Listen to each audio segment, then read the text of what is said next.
Hi everyone, welcome back. This is Kamau. Welcome to my channel. If you're just coming for the very first time, let me use this opportunity to welcome you to my channel and also to beg you to subscribe. So we're on round 15 of our game, This or That. So this is a game pretty much where we're learning about each other. Right, we're learning about each other. So I run down a list of 12 questions that are, asking me to choose, do you like this or do you like that? And pretty much I tell you why, I tell you what I like and why I like it, and I'm encouraging you to drop a line in the comments and tell me which one you choose. You can do all 12, or you can single out a particular one or two that you want to comment on, so that we can know about each other and we can see if we're compatible as friends, or as, this would actually be like an online dating kind of thing, I'm realizing, because I know my prince is out there, right? So my prince is out there, and maybe he's looking at all these videos and saying, I think Kamau and I are really very compatible. So let's see how that goes. So let's see. Number one, if you find out that you're a jacket, do you hunt down your real father or not? So for those of you who are not from the Caribbean, not from Jamaica, you don't know what a jacket is. So in Jamaica, we refer to a jacket as when a woman gives a baby to a man who is not the real father. So she tells him he's the father, right? And this happens a lot. I know it doesn't just happen in the Caribbean, but it happens a lot in the Caribbean. So we have a term for it. We call it jacket. Why we call it that, I don't know. I guess they mean you get a jacket to wear that's not yours. I don't know, I guess that's where it comes from. So the question is, if you find out, or if you suspect, if you have good reason to suspect that you are a jacket, I mean you are a child who was given to another man and is not your real father, maybe you hear your relatives saying, he's not your dad, or you look at your siblings and they just don't look like you and you don't look like the father, that kind of thing. So, or if you definitely find out from, because sometimes these children end up having to do DNA tests. Like if, let's say the father lives abroad and files for them. And this is how a lot of fathers find out actually that they're not the real father, because they are abroad and then they file for the child and having to do this processing of paperwork and DNA tests, then they realize they're not the real father. So would you want to know? Would you hunt down your father? You want to know? Me personally, if I found out that the man who I have been calling father is not my real father, I don't think I would want to hunt down the real father, especially not at this point in my life where I've lived all these years believing that he is my dad, and especially if he played a major role in my life.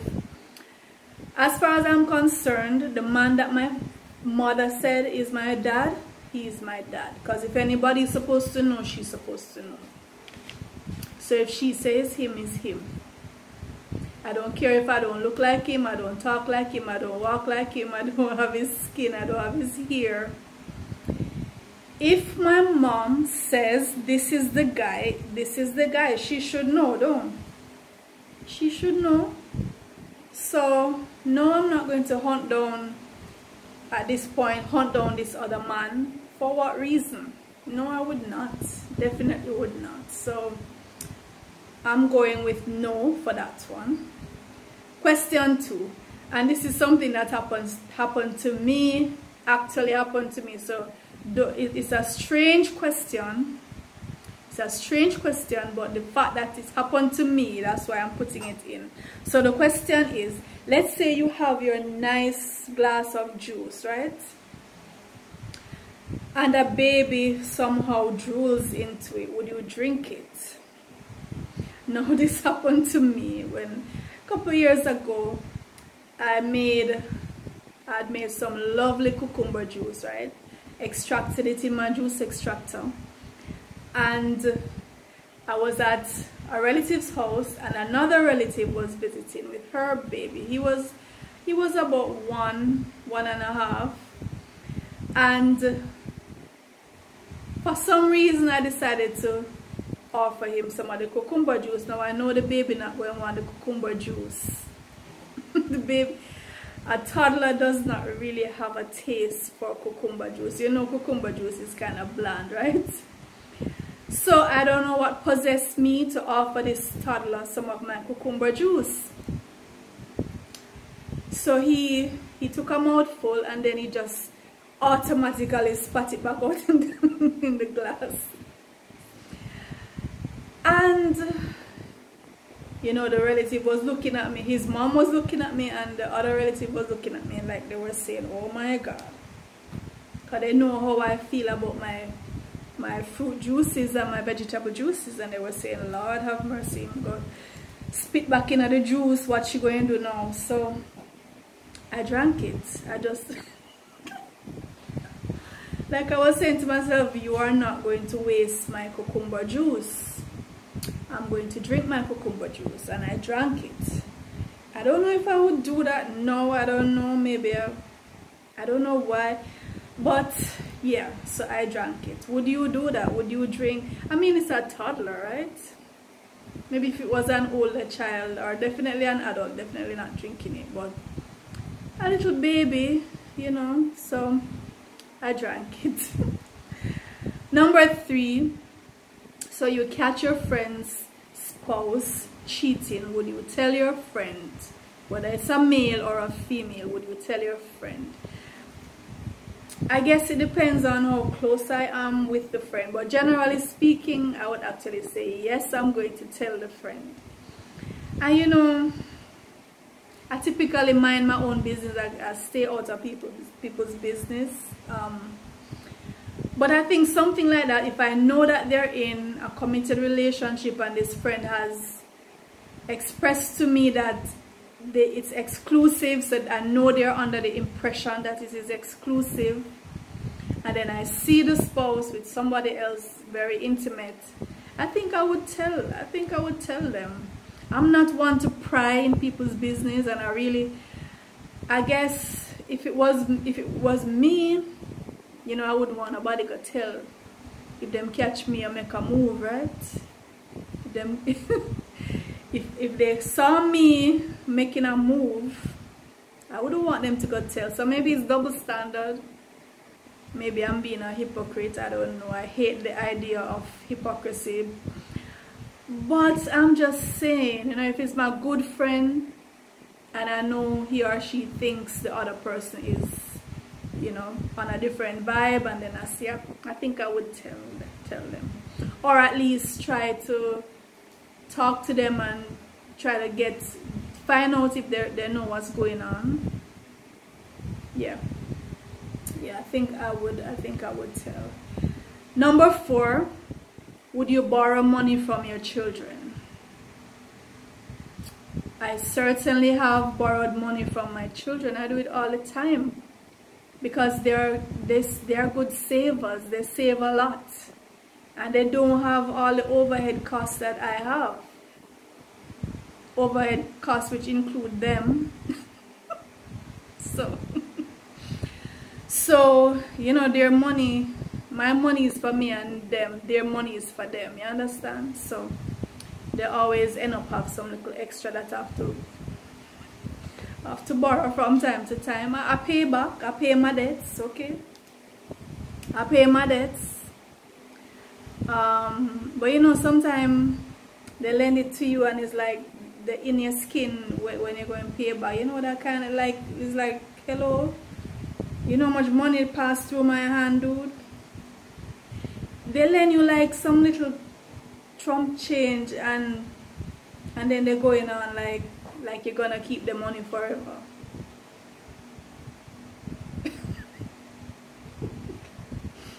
Do they have any idea how much money passed through your hands?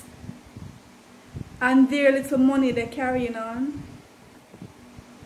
Don't. Anyway, I pay back as soon as I can. I pay them back as soon as I can. But yes, I borrow from my kids. I borrow from them to buy things for them. So it's not like I'm borrowing it to feed no habit that I have, right? The money going back to them. So, number 5, children and sleepovers. Yes or no? Well, typically no. I honestly don't like the idea of sleepovers, especially for smaller children. I've only allowed one child to have sleepovers, and she pretty much, she was in her teenage years, and is right next door, and you know, I'm very familiar with the persons, so I know she was okay. But generally speaking, I don't like the idea, especially for younger children who can't really fend for themselves or have that instinct sharpened yet, you know, to pick up certain vibes about other people's intentions. Definitely don't like the idea. Not for family, not for friends, not for anyone. And you know, well, at our school we have sleepovers. We have sleepovers, you know, like near the end of each term. The children sleep over at school. They put up their they bring some of them bring their mattresses, they bring tents, whatever, and we set up in the classroom and we watch shows, and we have a lovely time. So they really look forward to those sleepovers, and we invite the parents to sleep over in the school. So that they look forward to. Yes. Number 6, bungee jumping. Yes or no? No, I don't see the point in bungee jumping. You're swinging off with this rope on your foot, and then you're upside down. I don't know. I mean, I've been on a zip line. That's kind of different. I mean, you're upright and you're swinging through the forest, you know, like Tarzan. You get that you know, that kind of experience. You're upright, you're swinging, and you're seeing the view, and that's kind of different. So I've been on the zip line. I went to the White River. My son and I, for his birthday, we went to the White River, and I was on the zip line.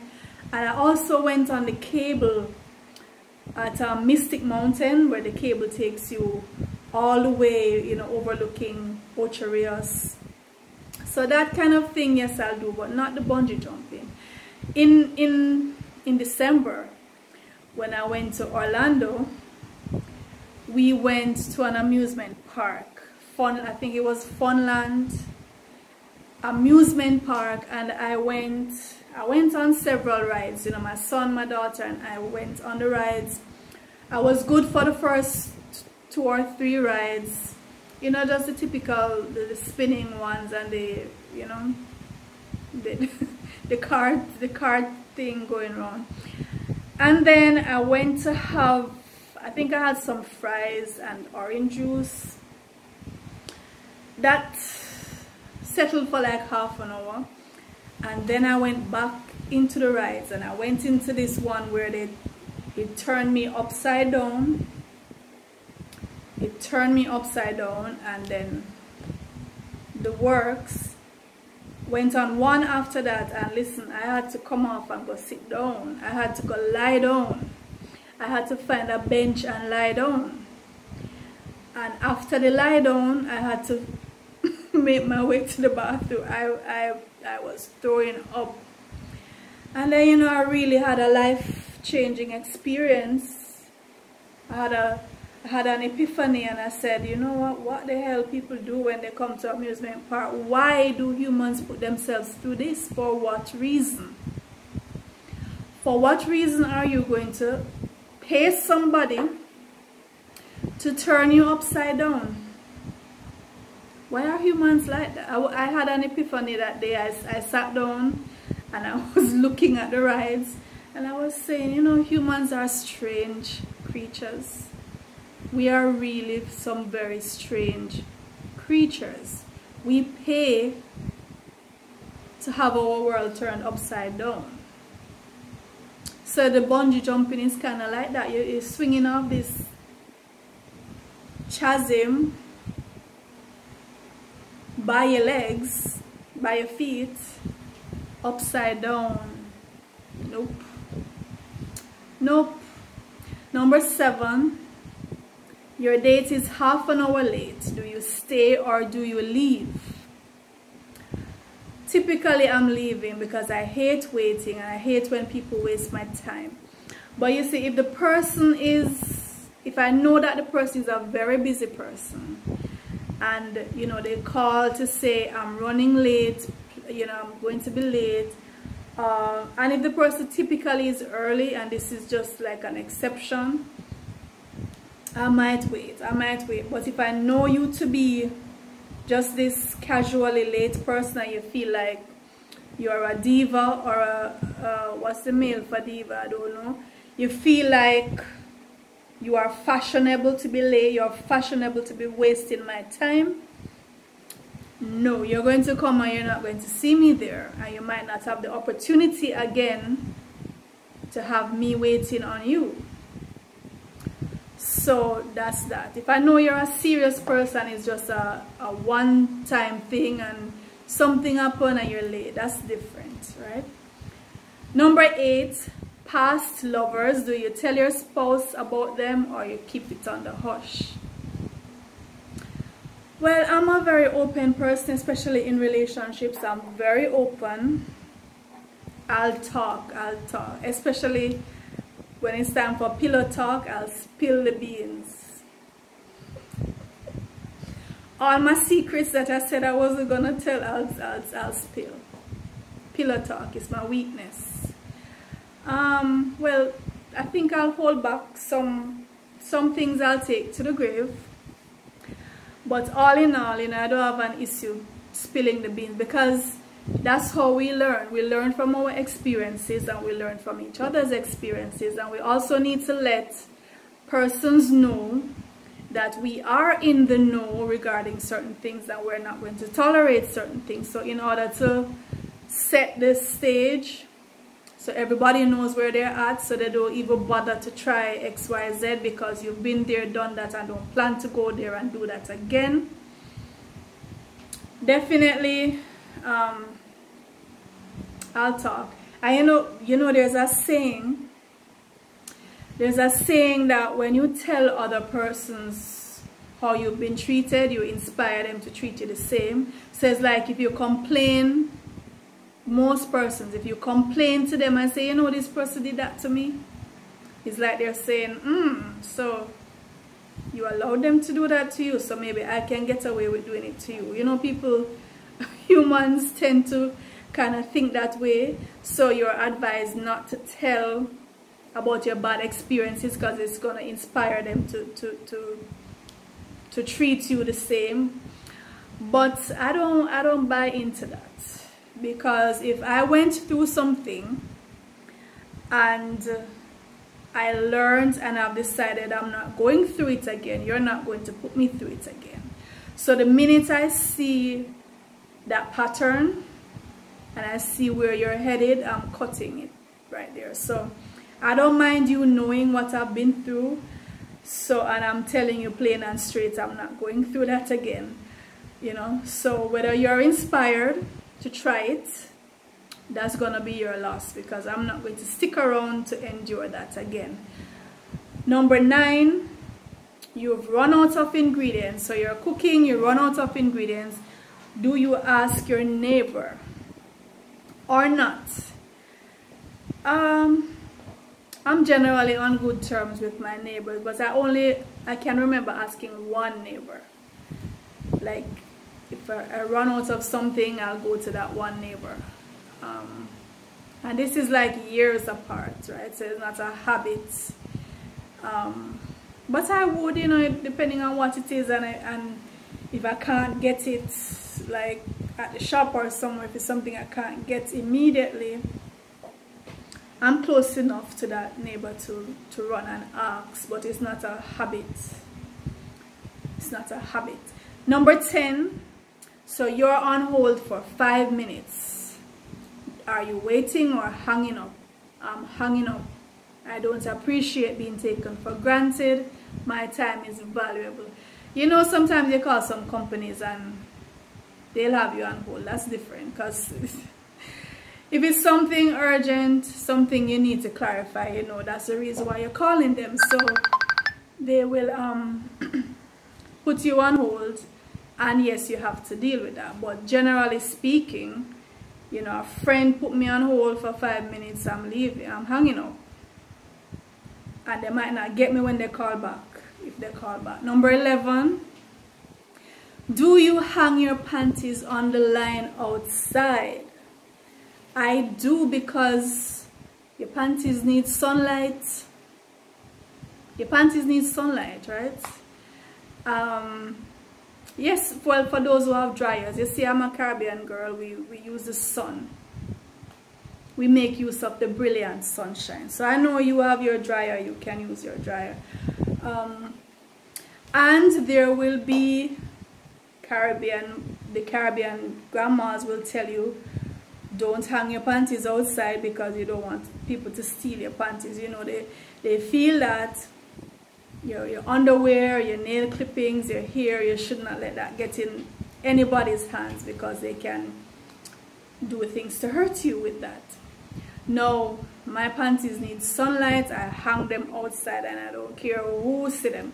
I have some big granny panties. Some big comfortable cotton granny panties, and I pin them up. I don't care who see them. They're comfortable, they're healthy. I don't want anything sticking up in my bottom.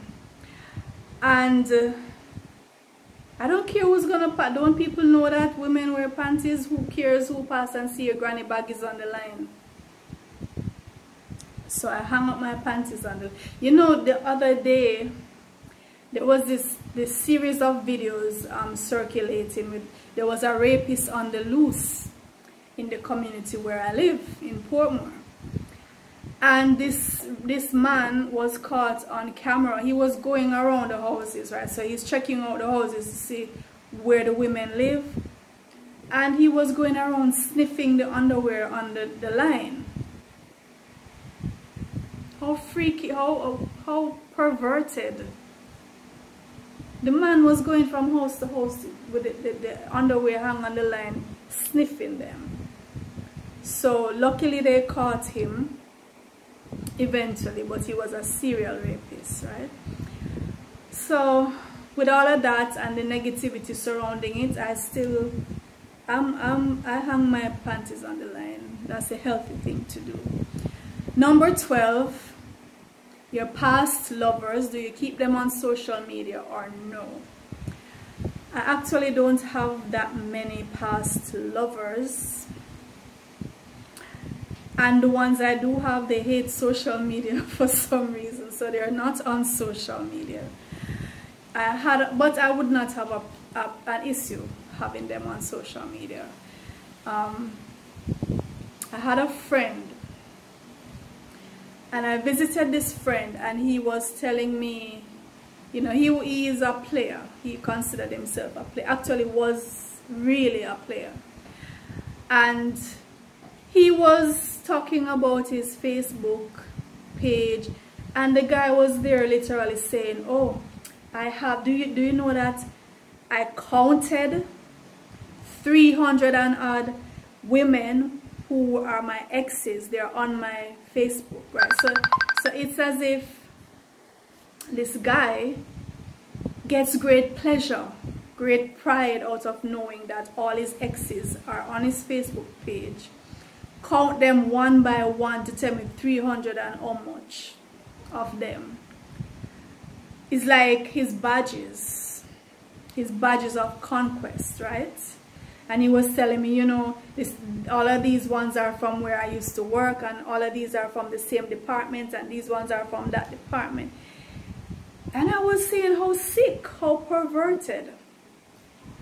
So it literally was his badges of honor to him to say, this is my social media page. He has, like, you know, he's one of those persons who had 4,000, 5,000 odd friends. Don't even know, most of them have no clue who most of them are. And 300 and odd are his exes. You know, so some people use social media as that kind of thing, you know. They get a kick out of all of that. But I wouldn't have an issue about having an ex on my social media page. But as I said, my exes are rather eccentric, and there are not that many, and they don't have social media pages. So let me run down the list. So it's, you find out you're a jacket, the Caribbean jacket. Do you hunt down your real father or no? A baby drools in your juice. Do you drink it or not? You catch your friend's spouse cheating. Do you tell him or her or not? Do you borrow money from your children? Sleepovers and children, yes or no? Bungee jumping, yes or no?